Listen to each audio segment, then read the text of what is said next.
You are listening to Veggie Doctor Radio, and this is episode number 232. Welcome to Veggie Doctor Radio. I am your host, Dr. Yami, board-certified pediatrician, certified lifestyle medicine physician, certified health and wellness coach, author, speaker, mother, wife, and human being. I passionately believe in the power of diet, habits, and mindset in sparking and sustaining well-being and joy in our lives. This podcast combines expert interviews and thoughtful monologues to explore plant-based nutrition, lifestyle medicine, parenting, mindset, and other exciting and fun topics.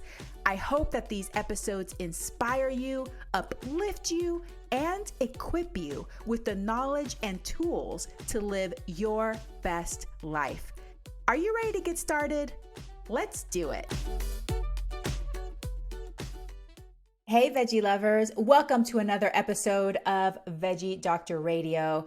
Today, I have Debbie Adler, who is a plant-based chef and the award-winning author of many cookbooks, actually. So she has a critically acclaimed cookbook called Sweet, Savory, and Free, and another one called Sweet Debbie's Organic Treats. But today we are going to be talking about her newest cookbook, The Mediterranean Plate. They're all whole food, plant-based, and free of oil and sugar. So you're going to be really interested in hearing how she has developed these recipes and why. So she also is a plant-based cooking and baking instructor, and she has popular online courses like Plant Powerful Life GPS and Quintessential Health 360. And her courses have been taken by hundreds of students worldwide. So in this episode, we talk about how she discovered a whole food plant-based diet and what made her more aware of some of the risks of casein and why she started making her delicious treats. And we talk about her new book, The Mediterranean Plate, how she developed the recipes, how long it took her, and what her go-to meals are, and also what she serves her guests. So if you love Mediterranean cooking and you want more recipes, and especially recipes that are whole food, plant-based, and free of sugar and oil, then check out The Mediterranean Plate by Debbie Adler, and I hope that you enjoy this episode. Debbie Adler, welcome to Veggie Doctor Radio. Thank you so much. Well, it's so nice to have you, and it was very nice to go through your newest cookbook. But before we get into that, I would love to hear more about how you discovered a plant-based diet and what prompted you to adopt one for yourself. Well, this journey started about 16 years ago. I was hungry for a cupcake that didn't have sugar in it. And it didn't exist. At the time, there was nothing on the market that didn't have sucralose, that was sugar-free. So that led me to having to figure this out for myself. Now, I was not necessarily considered a baker. I didn't really spend that much time in the kitchen, but my sweet tooth drove me to the kitchen. I figured it out, and people I knew, my friends, were very, very excited about it. Oh, you have to start a bakery. And I did. I started my bakery, Sweet Debbie's, in 2006, and it was vegan and sugar-free. I was vegan, by the way, at that time. Not whole food plant-based. I really didn't know what that was, never heard of it. I was vegan, and then this bakery that I started was sugar-free as well. And then 2 years later, my son was born with severe and life-threatening food allergies. And it turned out one of his allergies was casein, which is the protein found in milk. And I just couldn't understand what was going on, why, and I did a lot of research. There was so many kids in the United States alone that had these allergies. Why are these children being born with these food allergies? I did a lot of research. I was pointed in the direction of the China study. And in the China study, they used the protein casein as the protein they gave to people who were in the study to see the effects on their health. And it turned out that casein is not good for anybody, let alone somebody who is allergic to it. And of course, in that book, this is by Dr. T. Colin Campbell, the conclusion was that a whole food plant-based diet is the healthiest diet to the healthiest lifestyle to pursue to reverse and prevent disease and to just be at your best. And I was convinced just by reading the book. I didn't, and so what I added, so that was my discovery. That was in 2009 of the China study. And I went right after that. I found out about the nutrition healthcare conference in Anaheim, where I went to meet Dr. Campbell and speak to him personally. He was speaking, Dr. Esselstyn was speaking, Dr. Greger, and the proof, they had their patients on the stage saying they were a day away from bypass surgery. They went on a whole food plant-based diet and they didn't have to have the surgery. I was elated. I thought this was the best thing that anybody could pursue, that you have to be out of your mind not to eat this way. I mean, who wouldn't want to prevent disease if you can? And so that was my entree to the whole food plant-based. I started to cook that way at home. And then a year after reading the China study, the publisher of the China study published my book. This was my second book, Sweet, Savory, and Free. It was whole food plant-based and allergy-free, which is free of the top 8 food allergens. And that was it. That was my entree into that space. Wow, that's an incredible story. But you said you were already vegan in 2006. So how long have you been vegan, and why were you vegan? What prompted you to become vegan, and how old were you when you became vegan? I just never liked meat. It wasn't for me.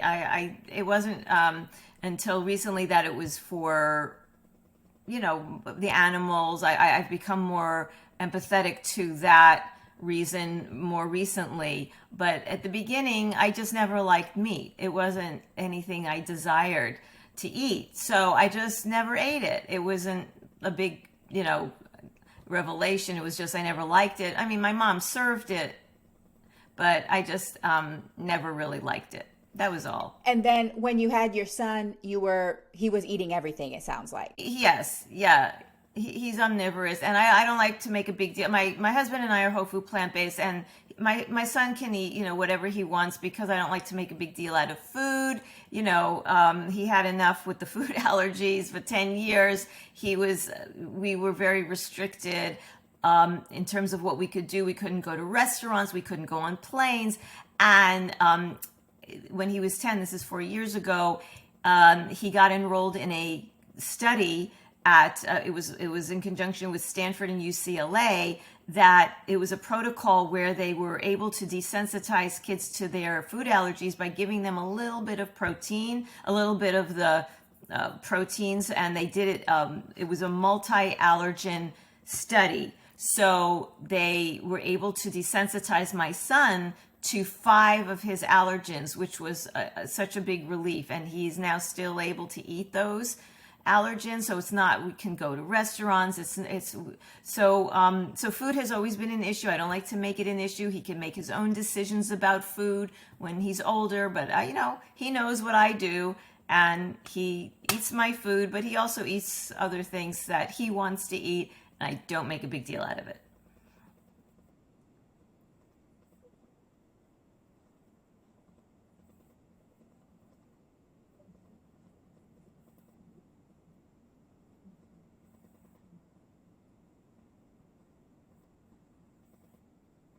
Yeah.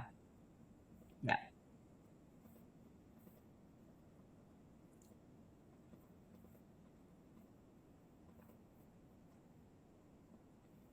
Yes.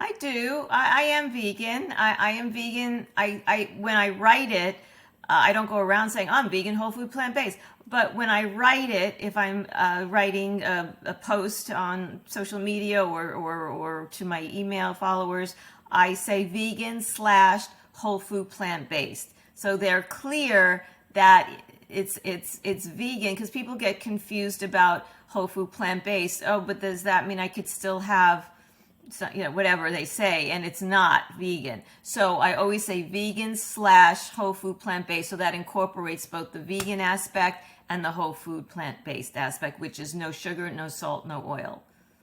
And have you always loved to cook? How did you become a chef? I didn't always love to cook. I I did it by necessity because, like I said, I was hungry and I wanted certain things a certain way, and that forced me to go into the kitchen. And then just by doing it over and over and then figuring things out for myself in a very unique way because of my son's allergies, I just became a chef by trial and error, and then doing it for other people, and that became my career. And that was not my career. I was a CPA, and so this was a very unusual transition. But I always joke, I went through the alphabet. I went from A, accountant, B, I don't even know what that was, to C, a chef. And I have a post that I send out once in a while to my followers about that I went through the entire alphabet with all the jobs that I've had. So this was just something that happened because of my life. It wasn't like, oh, I always wanted to be a chef. It's just now I do it. I do it for other people. I have a bakery still, and we ship, all these vegan, whole food, plant-based treats. So it just, that's just what happened. It wasn't really a plan. Well, I think sometimes that's the best way, right? Because whenever it comes from a desire and a passion, and you can see that other people are attracted to it, then sometimes it's more successful that way. But yeah, that was one of my questions, is whether the bakery was still open. And were you surprised about the success of the bakery and the cupcakes and all of that at the beginning? Yeah, I was. Sometimes when you are passionate about something, like my passion was sugar-free vegan treats, sometimes you don't really know how it's going to play with other people, because you think you're the only one in the world that wants sugar-free vegan treats. But of course, being that all my friends were saying, no, it's good. And, I'm in LA, so a lot of people are healthy. So, I was surprised. But then when you think about it, maybe it wasn't such a surprise, because there's a lot of health conscious people out here. So, you're always happy when things that you think are going to be good actually become successful, because then it validates your idea. So, it was a surprise, but it made sense. That's really cool. All right, so tell me about your latest book, the Mediterranean Plate Cookbook. How did that come about? Well, I always ask my followers, what do you want from me? What do you want? What are you craving? And a lot of them said, well, how do you do Mediterranean? Because a lot of people like Mediterranean food, and they always think Mediterranean food includes oil and olive oil and fish and meat.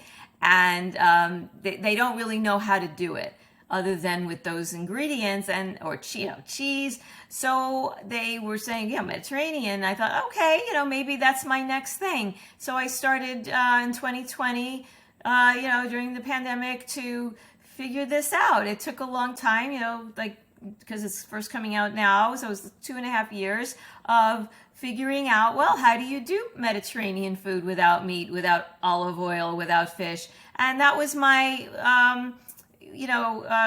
that's how I started with the feedback I was getting, and then I was into it too. It's delicious. It's delicious food. Who doesn't want moussaka and pasta and all these delicious dishes? So I figured that out. I tried to use dishes that people really love. I tried to, not anything that you never heard of, but the things that people love that I could make plant-based for them. Yeah, that's cool. And there's lots of beautiful pictures in the cookbook, so it's very approachable and Thank you. it looks very inviting. But I agree. I think that when people think of Mediterranean, the very first thing that people usually think of is olive oil. And, it's been this big push for olive oil, and, the studies are kind of mixed on the whole oil thing. But people want to eat oil because it's pleasurable and it's a high calorie density food. So, what has been the reception so far with the recipes? And you've been cooking without oil pretty much the whole time since you started doing the whole food plant-based foods. So, do you hear people comment on the lack of oil, or are the recipes just so delicious that people don't even miss it? No, nobody misses the oil. Nobody misses the cholesterol. It's very delicious, and nobody ever, even when I have dinner parties, I don't even talk about it being whole food plant-based. People, omnivores, just eat and they go up for seconds and thirds and sometimes fourths. And then that tells me, no, they're not missing anything. Because listen, even if they were just being polite, okay, they would have their plate and they would stop. But it is so delicious that they crave another portion. And so that tells me nobody is missing the things that people think they're going to miss. Mm-hmm. Yeah, that's super important. I agree. I think that sometimes people think that they're going to miss it in their heads, but until you show them how delicious it can be without it, they don't know. So that's why it's important to try these different recipes. Well, you said you went from being an accountant to being a chef, and that's very different ways to use your brain, right? So being a chef, being a recipe creator is an art, and it, calls for a lot of creativity. So I'm really curious to know about your process for recipe creation. How long does it usually take you to create a new recipe? Like, what steps do you take? How many taste testers do you have? Does your family get so tired of all these recipes that you're trying? Tell me a little bit about that. Well, that's an interesting question because I don't really have a technique for developing recipes. I just start with what I think, I want to make, what I think that will be something very popular, and I see what it would be conventionally first, and then I start to substitute. Well, I'm not going to use that, so what would I use instead? And that's how I do it. It's sort of like a game, like a puzzle. Like, okay, okay, calls for oil. Well, how am I going to substitute that? I'm not using oil. I'm going to use carrot juice. Or, moussaka has feta cheese. Okay, how would I make a whole food plant-based feta cheese? Oh, okay, I'll use tofu and I'll marinate it and infuse it with herbs and spices. So it's more like a puzzle of figuring out where I can make things whole food plant-based, whereas the conventional way of making it would not be. That's all. Is there a recipe that you can think of that frustrated you the most, that you had to make several times before you were happy with it? I would say the biggest pain in the butt recipe was my red velvet cupcakes, because that was in my first book, Sweet Debbie's Organic Treats, because I'll just never forget that experience, because I was intent on not using the red dye. Did not want to use red dye. Everyone uses red dye. And the problem is, if you use beets, they turn brown in the oven. When you heat beets, they turn brown. So then your red velvet cupcakes are going to be brown. They're not going to be red. That was my biggest challenge. I had to do that recipe hundreds of times, and it was really, to the point where I was crying. But I was determined, because I wanted to give people red velvet cupcakes without red dye. That was my purpose in life at the time, and I figured it out. It had to do with the acidity of the beets. And if you can get it to a certain acidity, they don't turn brown. So it was a matter of getting in enough lemon juice to make them stay red, and I figured it out, and that that recipe is in my first book. I will never forget that. Well, congratulations. You earned that one, didn't you? Yeah, that's what I was thinking. I was like, I wonder if lemon juice would work, but it looks like you figured it out for all of us, so we don't have to go through that whole process again. All right. Well, what's your favorite recipe in this book, in the Mediterranean plate? Well, I keep mentioning the moussaka probably because it is my favorite recipe. It has a mushroom bechamel on top, and I think if you put mushroom bechamel on anything, everyone's going to love it. So it's like the moussaka is an eggplant sort of lasagna, or maybe a shepherd's pie. I don't know exactly how to describe it. So layers of eggplant, lentils take the place of the meat. Then I top it with a half cauliflower, half russet potato, mashed potato. So it's half cauliflower, half russet. So you're getting the cauliflower and the potato as the mashed potato. And then that is topped with the mushroom bechamel, which is a creamy sauce that tops the whole thing. It's luxurious. It is. It has to be my favorite, and it's great for the holidays. Yeah, I had a vegan moussaka when I was in Greece a few years ago, and it was so amazing. Oh. But moussaka is already such a comforting, warm dish, and so making it vegan, I believe elevates the whole thing, because then you have even more, nourishing, comforting, kind of hearty elements to it, especially putting in the legumes and everything in there. So very cool. All right. Well, what are your go-to meals throughout the day? How do you eat? Well, that's, it's funny because I don't normally eat a typical breakfast. It's like leftovers from the night before. And it's not even breakfast. It's like I'm not even that hungry in the morning. So I'll typically have my first meal at around 11:30, 12, which is, like I just said, leftovers from the night before. And so that's like a savory dish. Or it could be a salad with toppings. I love interesting toppings like vegan sushi on top of my salad, or like a granola mix on top of my salad. And that is my first meal of the day. So it's a savory type of meal. And then later on in the day, I'll have an early dinner with my family, and that could be anything. It's like maybe a Thai. I like ethnic food, so and it's easy to put vegetables into ethnic dishes. Like Thai food is so easy, and Chinese food is so easy to just throw in a bunch of vegetables with a nice sauce and then a grain, and it's an easy type of meal anyway. So those tend to be the things that I eat during the day. And then I'm always drinking tea. I love matcha tea. So just throughout the day, I like that. And treats, of course, I always have treats in the freezer. So I'm always, noshing on treats. I love it. I know I saw on your website that one of your recent pushes, or one of the things that you're focusing on more recently, is longevity. So do you feel that you align your lifestyle and your habits for longevity specifically?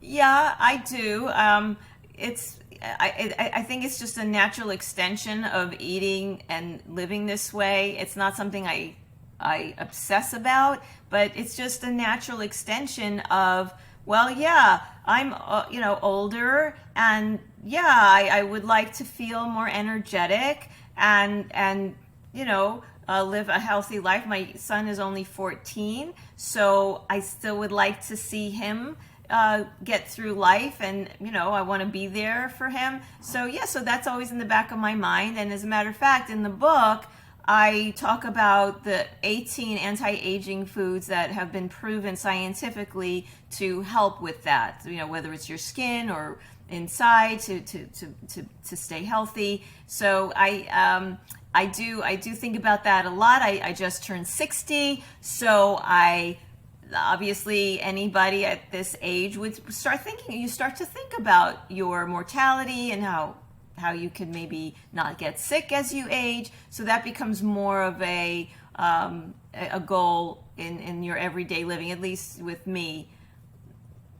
Yeah, I love it. No, I'm super fascinated and interested in longevity. So that's something that I talk about a lot on the podcast Yeah. and learn as much as I can about it. Earlier, you talked about feeding guests. So, what is your go to favorite plant based meal to wow your omnivorous guests? Do you have a specific one that you like to pull out, or do you like to experiment on your guests? So, I have this really bad habit of I like to try something new every time I have guests over. So, I use my guests as guinea pigs. What do you do Oh, usually? yeah. I do that too, but that is just maybe, let's say I'll try one thing on guests that I want to see how it goes. But I always like to have a safe thing just in case. So my go-to for guests is my muhammara, which is a sort of a Syrian dish. It's like a red bell pepper spread that sort of like hummus, but it's made with red bell pepper instead of the garbanzo beans. It is out of this world delicious. If you've never tried it, it is out of the, it's like a sweet, savory, you could dip bread and crackers and crudité, whatever you want, or just put it on top of a salad. So I always serve that when I have guests because I know that is going to be a crowd pleaser. And usually one guest will just almost eat the whole thing because like once you start, you can't stop. You can't help it. So I always have the muhammara. That's a staple.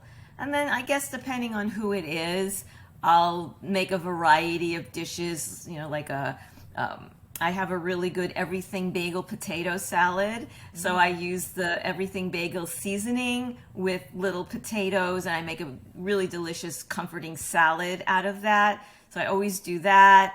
Like maybe another type of salad with grains and just put big things together so that it's good for a large crowd. And the sky's the limit. I just go through my books and I see, oh, I haven't made that in a while. Let me make that. Because sometimes you forget what you even created and then you go back and say, oh, I'm going to make that. So it always depends. I love it. I love muhammara. Love, love, love muhammara. It's so delicious. And I love, like you were saying, that it does have the sweet elements, the savory, and sometimes in some versions a little smoky too, which I really love. So, all right, what do you wish more people knew? I wish more people knew that that protein is in every food you eat. It is not just in meat. It is not just in fish. It is in every food you eat. And by the way, meat does not give you the protein. This is the biggest fallacy about the way we have been taught about food. There is actually no protein in meat other than the grass that the cow has eaten. So you're getting the protein from the cow because the cow was smart enough to eat the grass. So there is only protein in vegetables, grains, legumes, tofu, vegetables, fruits, and nothing in the meat itself.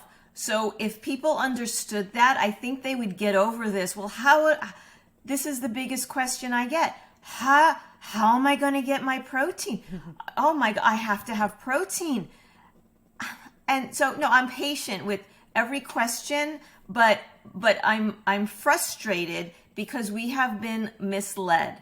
The American people, maybe the world, have been misled with our diet, like how we should be eating. Oh my God, my kid has to have a glass of milk. They need their calcium. No, they do not need their calcium from milk. Actually, they're not getting calcium from milk. It actually leaches calcium from your bones. So if people understood that, but they don't because we see those signs on the billboards, got milk, we're so brainwashed into thinking we need milk to get our calcium. It does the opposite. I wish people knew that because people are literally killing themselves because we have been misled. And that is what I wish people knew. I love it. Amen. No, for real though, it is very difficult in our society because we have been taught these concepts over and over and over again. And most people don't really, even if you ask them specifically, they're concerned about a certain macronutrient, but they're very unclear about that macronutrient. They just know to be concerned about it, but then after that it's a little bit murky and confusing. So a lot of education does need to be done. And milk has been romanticized for so long, but I will say that people are learning more about it, and now that we have so many alternatives and it's easier for people to have creamy, milky things without cow's milk, I think it's becoming easier for people to hear the message, because it's also nice to be reassured about something that you want to eat, right? So milk and cheese and ice cream, very highly consumed food because it's high in fat and it's delicious. And so if you hear, oh yeah, you should be eating that 3 to 4 times a day, yeah, we're going to be happy about it and we're going to remember that. Same thing if we think we need to eat meat, which mostly for people is going to be hamburgers and bacon and stuff like that. They're like, oh, well, I'm just getting my protein, So, we like to hear those messages because it reassures us about things that are very delicious to us. So I would love to know about your morning routine. Do you have one? If so, can you share it with us? Yeah, I usually like to, I mentioned before, make my matcha tea in the morning. So what that includes, and this is, it's a ritual. So it's very specific. So I make my almond milk or cashew milk, depending on what I'm in the mood for. So I make that from scratch, which is a medjool date with, maybe a cup or maybe a little less of the almonds or the cashews, and then 3 cups of water. So I make that first in my Vitamix. Then so that's my milk, and that's for like the next few days. It goes bad pretty quickly, so that's maybe for 2 or 3 days. Then I make my matcha, which is a matcha green powder, and I mix that with some hot water and then the milk that I just made, either the almond milk or the cashew milk. And I also add an extra date, and I mix it in my blender, and it becomes frothy and delicious, and that just sets the whole morning up for me. It's delicious, so I feel good. I don't like to deprive myself necessarily. People think they have to, deprive themselves of things that I cannot do. I don't know why people would, but I hear that all the time. Well, I don't do that. Like, why not? If you like it, do it. I mean, I'm not saying if it's bacon, but I'm saying, in a healthy way, do what you love, and then you can be happy. Because I think the problem with deprivation is it's not sustainable, because then you're miserable, and that's not good. So anyway, going back to my ritual, so that's my, first thing. And then I'm not a big exercise person in the morning. That comes later in the day, so I'm not going to just like start exercising, but I'll do that later, like around 4. I'll do yoga, I have a mat, and do my exercises. And then another ritual is I go into different rooms, have different purposes, but I also make each room purposeful for an activity that is sort of like an exercise. Do you love Veggie Doctor Radio, but you're sick of listening to ads? Join the Plantscription. The Plantscription is a monthly membership where you have access to ad-free episodes of Veggie Doctor Radio every week. But that's not all. You also have access to a monthly live Q&A with me and a monthly live book club. You'll also get access to writings and musings and free giveaways. It is such a great deal. Right now, it's only $5 a month to join the Plantscription. If you want to join, go to plantscription.substack.com or go to the show notes to follow the link. Join the Plantscription today and join me in this plantastic community. So even though I don't love to stand and in front of the YouTube and do an hour worth of exercise, I like to use each room. Oh, I'm in the kitchen, I'll do some burpees. I'm in the bathroom. I'm going to do some jumping jacks before I leave the bathroom. Oh, I needed something in the bedroom. Oh, let me do some sit-ups. And so that becomes part of my daily ritual. I know you said morning ritual, but this is sort of like a daily ritual where I'm using each room to do a different type of exercise so that at least I'm exercising throughout the day, because I'm not like the biggest, I have to go to the gym kind of person. I don't go to the gym. So I do it in a way that is fun for me. And then I do it, because if you don't enjoy it, it's not going to be sustainable. So I guess the morning ritual is the matcha tea, and then just, maybe a little meditation, going outside, walking my dog, and then starting work. I love it. That's a super cool idea about having like a cue and a trigger for each room. I've never heard anybody say that before or do that before. But I will say, if I had to do burpees every time I went to the kitchen, that would definitely decrease my eating, because I do not like burpees. So maybe that's a good idea. I should start making burpees the kitchen thing. I would not be getting in the kitchen very often. I don't blame you. Yeah. I could do push-ups in the kitchen. I'm fine with that one, but not burpees. That's really cool. I like that. And that's a good way to get your activity in throughout the day, which we know that people in the blue zones, that's how they do it too. They're not going to gyms either. They're not trying to go pump iron. They're just living their lives. They're getting up and down. They're gardening. They're walking up and down hills to do their chores. And so they're moving all throughout the day instead of having these long periods of being sedentary, as typical Americans are, unfortunately. Okay, this is great. Well, one last question about your bakery, since it's still open. What is the best-selling item at your bakery? The best-selling item at my bakery is my trail mix chocolate chip granola bars. It has peanut butter in it, and it's, I'm telling you, people just love these bars. It's the best seller of all time. And who knew? Like I said, sometimes you're just surprised by what people gravitate toward. And so that's it. Trail mix, chocolate chip, granola bars. Well, maybe it's also because it's delicious and it's a treat, but it doesn't feel overindulgent. You know how people don't feel comfortable probably eating cupcakes all the time, right? But we probably do feel comfortable eating granola bars all the time. So it's like a treat in a more acceptable, socially acceptable form of, using it more often. Very cool. Well, Debbie, this has been a great conversation. Congratulations on all of your success. And I am so thankful that you've been writing these books and putting out these recipes for us. If you can tell us how listeners can connect with you and what services and products you offer. Well, you can connect with me by emailing me at debbie@debbieadler.tv. You can also go to my Instagram at plant.based.debbie.adler. I also have a website, www.debbieadler.tv, where you can sign up for 18 free recipes. You just opt in and you automatically get those recipes. And then if you get my new book, The Mediterranean Plate, then you can email me the receipt or the order, a screenshot of it, and then I will give you a course, which is actually every single recipe on video with me showing you how to make it.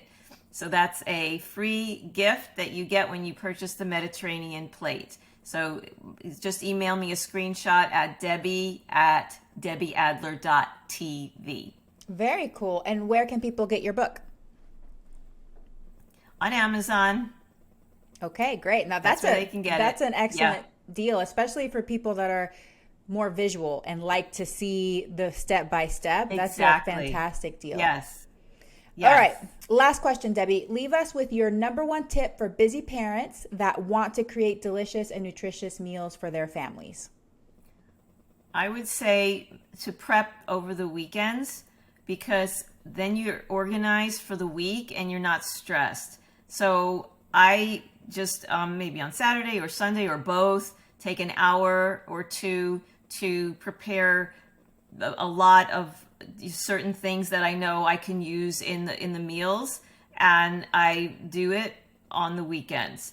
And you make it fun. I mean, sometimes it could sound like a chore, but I make it fun by playing music, dancing in the kitchen while I'm doing it, maybe, enlisting my son to help.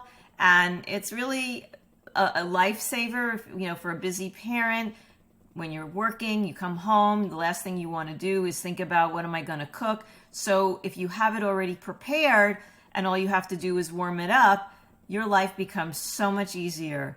And that is my biggest tip. Prep on the weekends. Find maybe 3 recipes you want to make, and then you can dole them out. It probably will last 5 days for the week, and just dole it out, heat it up, or if it's a salad, just scoop it out. It's a life changer. It really is. You're speaking my love language. I 100% agree. And I've been trying to convince people to do this, whether it's batch cooking or meal prepping. It's just that you have to get over that hump of resistance, right? Your brain saying, this is going to be too much work. I don't have the time. But when you do it, it saves you so much time. So you have to think of it as like a front end investment for the week, because you have a little bit more time. You have a little bit more freedom on the weekend. During the week, you're going to be rushed and stressed. And the other thing I love about meal prepping or batch cooking is that it decreases the amount of dishes you have to do. So especially on the weeknight when you're tired and you just want to eat and go relax, it's less stuff to clean up afterwards. You don't have a million pots and pans everywhere. I'm the messiest cook in the world, so I get everything out. My husband, thankfully, mostly cleans up after me, so I'm lucky in that way. But it's nice nobody has to do as much cleaning. All right, Debbie, this has been fantastic. Congratulations on your book. Thank you so much for writing it. And I hope that you have a very plantastic day. Thank you so much, Dr. Amy. I really appreciate it. Thank you.